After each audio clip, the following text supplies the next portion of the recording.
सहारा से डूबा हुआ पैसा अमित शाह जी दिलवा रहे हैं। सरकार में रहने के नाते, सरकार में हैं उनके नाते उनका कर्तव्य बनता है, अमित शाह जी का और मोदी जी का कर्तव्य बनता है कि गरीबों का पैसा, डूबा हुआ सहारा का पैसा वापस दिलवाए। और जो भी कंपनियों में पैसा जमा है, बाकी जितने भी सारे भारत में कंपनियां हैं, सबका पैसा मिलने का जो उम्मीद है वो अभी तक तो नहीं है, क्योंकि अभी सरकार कुछ इसके बारे में कुछ बोला नहीं है। और बाकी सहारा के बारे में जो 4 सोसाइटी है, इनका पैसा का जिम्मा अमित शाह जी लिए हैं और इनका पैसा देना चालू भी कर दिए हैं, शुरू भी कर दिए हैं, पैसा मिल भी रहा है। और पिछले कल परसों का वीडियो आप देखोगे अमित शाह जी का, उसका वीडियो मैं लगा दूंगा, डिस्क्रिप्शन में दे दूंगा, आप देखे भी होंगे। और वीडियो में मैंने 3-4 बात सुना था, आप भी सुने होंगे। उस वीडियो में 3-4 बात अमित शाह जी बताए थे, जो बात बहुत इम्पोर्टेंट है। उस बात को समझते हैं आज कि ऐसा क्या बात उन्होंने बोला जो बहुत इम्पोर्टेंट है, इसलिए आप वीडियो को अंत तक देखिए।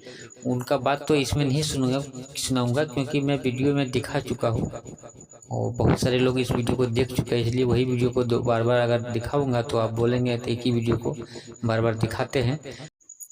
पहला बात जो अमित शाह जी ने बोला था उस वीडियो में, आप वो देखे होंगे तो ठीक है, नहीं देखे हैं तो आपको याद दिला देते हैं।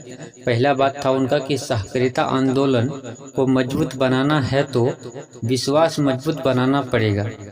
यानी कि ये बात उन्होंने इसलिए बोला, आप बात को पहले समझिए, सहकारिता आंदोलन को मजबूत अगर बनाना है तो विश्वास को मजबूत बनाना पड़ेगा। जो भी लोग उन पर विश्वास नहीं करते हैं, बहुत लोग पोर्टल पे अभी भी विश्वास नहीं करते हैं, एक तरह से उनको पता चल जाता है। यानी हम लोग जो भी माहौल है देश का, सरकार को पता चल ही जाता है, भले लगता है कि नहीं चलता है, क्योंकि देश में अलग अलग जगह में आंदोलन हो रहा है। ये पोर्टल लॉन्च होने के बाद भी आप देखे होंगे कि रामलीला मैदान में जो आंदोलन 31 जुलाई और 1 अगस्त को होने वाला था, वो जंतर मंतर पे हुआ। तो ये सब चीज़ को देखते हुए अमित शाह जी ने ये बात बोला है कि अगर सहकारिता आंदोलन को मजबूत बनाना है तो विश्वास मजबूत बनाना पड़ेगा। और बहुत सारे ऐसे और भी बात बोला। जो दूसरा बात आपको बताने जा रहे हैं, दूसरा बात जो है कि उन्होंने बताया कि डूबा हुआ पैसा हम दिला रहे हैं। आप वीडियो को एक बार देख लीजिएगा, अगर लगता है कि मैं ये बात नहीं बोला तो एक बार वीडियो को आप देख लीजिएगा, लिंक आपको डिस्क्रिप्शन में दे देंगे। अमित शाह जी का लाइव वीडियो है, उसका लिंक आपको दे देंगे, वहाँ से वीडियो को देख लीजिएगा। ये दूसरा बात बोला था कि डूबा हुआ पैसा, तो डूबा हुआ पैसा कैसे बोला, क्यों बोला, क्योंकि सहारा इंडिया के सुब्रत रॉय पैसा देने में सक्षम नहीं थे, और 2014-15 में ही वो सक्षम नहीं थे पैसा देने में, क्योंकि वो पैसा अभी कभी भी हम लोग का पैसा नहीं दे पाया। शायद उनका पैसा डूब गया, कहीं खर्चा हो गया, कहीं लग गया, या अपना कुछ प्रॉपर्टी बना लिया, जो भी कर लिया हम लोग से पैसा, लेकिन एक्चुअल में उनके पास पैसा था नहीं। हम लोग के साथ जो भी 10 साल से एजेंट लोग या मैनेजर लोग या जो भी मतलब सेक्टर मैनेजर था, हम लोग के साथ जो भी वार्तालाप किया वो 100% झूठ था। सहारा की तरफ से जो भी बताया जाता था हम लोग के साथ वो झूठ था। जैसे कि हम सबको पता है कि हमेशा बताते रहता था कि सहारा सुब्रत रॉय के पास 3 गुना संपत्ति है, लेकिन ये बात आज स्पष्ट सामने आ गया है कि ये बात झूठ था, 100% झूठ था। अगर 3 गुना संपत्ति रहता तो पैसा देता सुब्रत रॉय, सरकार को आगे आने की जरूरत नहीं था, नंबर 1। और नंबर 2 में उनको कंपनी चलाना एक्चुअल में शुरू में ही नहीं था, उनको सिर्फ आदमी को चुटिया बनाना था। अगर कंपनी उनको चलाना रहता तो अभी भी कुछ गया नहीं है, अभी भी वो कंपनी चलाता। क्योंकि 2015 में 16 में हमको अच्छी तरह से याद है कि वो पैसा देना बंद कर दिया है सहारा इंडिया की तरफ से, क्योंकि हम ब्रांच में जाते थे, देखते थे। हम भी एक एजेंट है, बहुत वीडियो में बता चुका हूँ, शायद आप नहीं सुने होंगे। हम सहारा के एजेंट भी हैं और पीड़ित निवेशक हैं। और बिहार ही नहीं, इस एक्चुअल में बिहार से हूँ, लेकिन बिहार ही नहीं, झारखंड और उड़ीसा में भी एजेंट में भी काम किया हूँ, वहाँ भी पैसा जमा करवाया हूँ। उड़ीसा में भी लगभग 3 साल काम किया हूँ, 2014, 15, 16, 3 साल वहाँ भी, 2016 में और 15 में, 2014 में काम किया हूँ, 2013 और 12 में बिहार में एजेंट में काम किया हूँ। और 2016, 17, 18 3 साल झारखंड में एजेंट में काम किया हूँ। तो मेरे को नॉलेज है अच्छी तरह से सहारा इंडिया का, तभी मैं सहारा इंडिया के बारे में बात करता हूँ और इसका ऊपर वीडियो बनाता हूँ और जानकारी देता हूँ। एक्चुअल में एक और सवाल आप लोग का है, जो भी इस वीडियो को देखते हैं मन में होगा सवाल कि कोई तो कमेंट करके मेरे को अभी तक बोला नहीं है कि आप फेस क्यों नहीं आते हैं, फेस में क्यों नहीं आते हैं। एक्चुअल में मेरे को कोई वीडियो बनाने का शौक़ नहीं है, उसका जवाब भी आपको दे रहे हैं कि वीडियो बनाने का कोई शौक़ नहीं है और ये कोई मेरा धंधा नहीं है। एक्चुअल में मैं एक पीड़ित निवेशक भी हूँ, ये भी बात मैं पहले बता चुका हूँ। सहारा का पीड़ित निवेशक हूँ और सहारा जैसा और भी कंपनियों में मेरा पैसा फंसा हुआ, डूबा हुआ है। तो इसीलिए इसी सब को देखते हुए, इससे जुड़े रहने के लिए इसके रिलेटेड मैं एक यूट्यूब चैनल बनाया जो फ्री में बन जाता है। और सोशल मीडिया को सहारा लेकर ये अपनी जो दुख है, दर्द है, जो अपने दिल का जो दर्द है उसको साझा करने के लिए मैं ये चैनल बनाया हूँ। आप लोग से जुड़ने के लिए जो भी मेरे को जानकारी मिलता है, जो भी अपडेट मेरे पास आता है, क्योंकि मेरे को उड़ीसा और बंगाल, झारखंड, बिहार सब जगह से मेरा व्हाट्सएप ग्रुप है बना हुआ। मेरे को बड़े बड़े जो एजेंट लोग हैं और जो भी मैनेजर थे मेरे सहारा में उसमें काम करते थे, सबका मेरे पास फ़ोन नंबर है, ग्रुप है जुड़ा हुआ है, व्हाट्सएप नंबर, सारा चीज़ अपडेट आते रहता है। जो भी जानकारी मेरे पास आता है, दोस्त यार हैं, वो सब जानकारी को आप लोग के साथ साझा करने के लिए मैं ये चैनल बनाया हूँ। ये कोई मेरा न्यूज़ चैनल नहीं है, ना ही कोई मेरा कोई मीडिया, मतलब कोई भी ऐसा कुछ शौक़ नहीं है कि मैं एक टीवी चैनल में आऊँ और मैं फैलूँ, मतलब अपना नाम करूँ। ये मेरा कोई धंधा नहीं है। एक्चुअल में मेरा मेन रीज़न यही है कि मैं इस चैनल के माध्यम से आप लोग तक वो बात बताऊँ, सच्चाई बताऊँ, सच क्या है और जानकारी दूँ, अपडेट दूँ। क्योंकि बहुत मेरे, जब मैं एक पीड़ित निवेशक हूँ तो मेरे जैसा करोड़ों ऐसे पीड़ित निवेशक हैं जिनको कुछ पता नहीं चलता है, गांव में रहते हैं तो पता नहीं चलता है, और सिर्फ उनके पास एक मोबाइल है और इसके अलावा कुछ नहीं है। क्योंकि वहाँ बहुत ऐसे एरिया हैं, भारत के जगह है जहाँ पे न्यूज़पेपर भी नहीं पहुँच पाता है और ना ही टीवी है। टीवी भी बहुत घरों में अभी भी नहीं है। ऐसा नहीं है कि 2023 आ गया तो बहुत कुछ बदल गया, ऐसा कुछ नहीं है। मोदी सरकार के आने के बाद भी कुछ खास नहीं हुआ है, लेकिन वो बस पूंजीपतियों के लिए ही कर रहा है, गरीबों के लिए कुछ खास नहीं किया। गरीब जो अपने से कर रहे हैं कमा के, बस उतना ही हो पा रहा है, और बाकी गरीबों के लिए कुछ खास स्पेशल मोदी सरकार ने नहीं दिया अभी तक। और ये बात को समझिए, इसलिए मैं अपने हिसाब से समझता हूँ कि मेरे जैसा पीड़ित बहुत लोग हैं कंपनियों से, तो उसको एक सही डायरेक्शन, सही जानकारी जो दिल से है, अपने मन से जो दिल से अच्छा लगता है मेरे को, वो चीज़ आपको जानकारी देता हूँ। तो अमित शाह जी जैसे बताया कि डूबा हुआ कंपनी, तो ये चीज़ मैं अभी बता रहा था आपको, मैं इधर थोड़ा आ गया कि डूबा हुआ कंपनी इसलिए बोला कि सुब्रत रॉय ने पैसा देना 2015 में ही बंद कर दिया।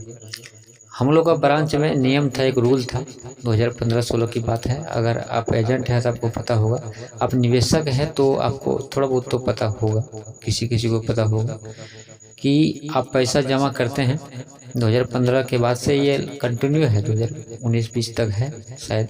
20 के बाद से मैं छोड़ दिया हूँ पूरी तरह से, जब लॉकडाउन हो गया तो पूरी तरह से छोड़ दिया हूँ सहारा से काम पैसा जमा करना। 2019 तक मैं किया हूँ, 2020 में भी किया हूँ शायद मार्च तक। तो उसमें रूल था कि पैसा अगर आप 1 लाख डिपॉजिट करवाते हैं तो आप 70,000 तक का पेमेंट करवा सकते हैं। 2015 से ये रूल था, उससे पहले का मेरे को जानकारी नहीं है, लेकिन 2015 से ये रूल था। अगर आप 70,000 तक का पेमेंट लेना चाहते हैं तो आपको 1 लाख का डिपॉजिट करवाना पड़ेगा। यानी जितना आप पेमेंट करवाना है, जितना आप डिपॉजिट करवाते हैं उसका 70% का पेमेंट आप करवा सकते हैं किसी को भी। यानी कि 10,000 हम जमा करेंगे तो 7,000 हम वहाँ से निकलवा सकते हैं। किसी पार्टी का, किसी आदमी का हम 10,000 जमा करवाए तो हम 7,000 तीसरे को दिलवा सकते हैं।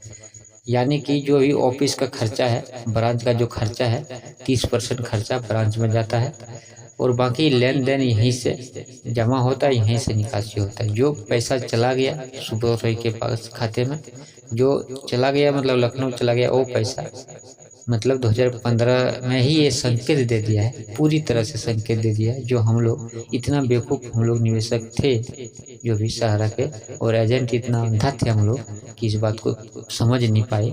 इसका आज परिणाम भुगत रहे हैं और हम ही नहीं, हमारे सब करोड़ों लोग भुगत रहे हैं। ये बात आप माने या ना माने, लेकिन 100% ये बात सही है कि उसी समय हम लोग ये समझ नहीं पाए ये बात, जिस समय कि ये रूल बना था ब्रांच में कि आप इतना पैसा जमा करने के बाद इतना % का ही आप मैच्योरिटी करवा सकते हैं।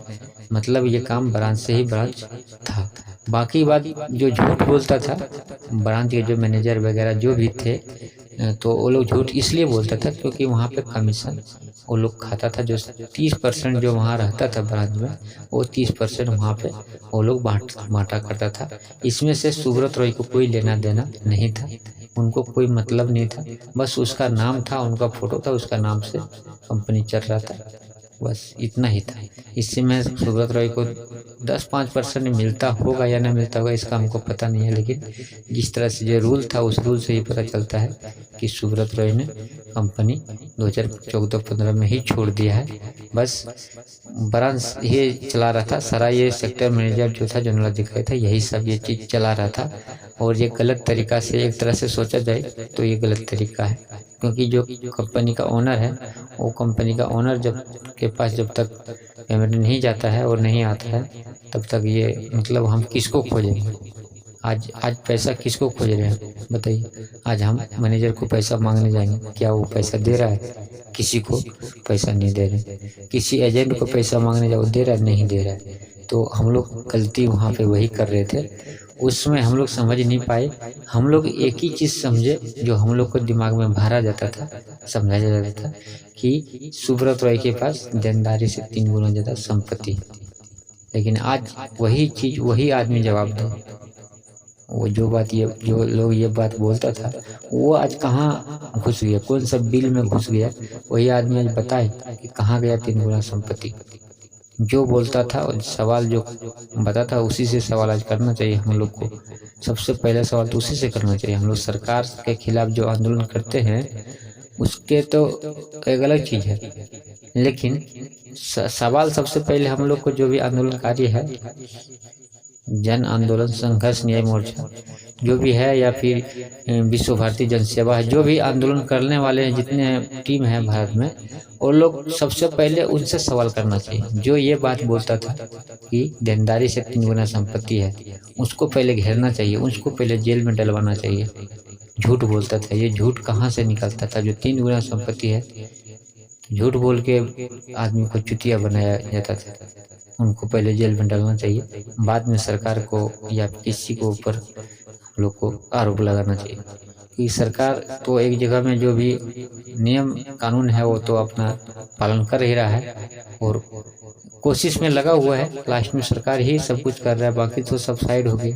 सुब्रत रॉय तो पहले ही साइड हो गया, और जो भी अधिकारी, जनरल अधिकारी, सब तो अभी बिल में घुसा हुआ है। सब ऐसा बोला जाता है वो लोग को नाम से, क्योंकि मेरे से भी झूठ बोलवाता था निवेशकों के साथ। मैं भी झूठ बोला हूँ, मेरे को कौन बोलवाता था?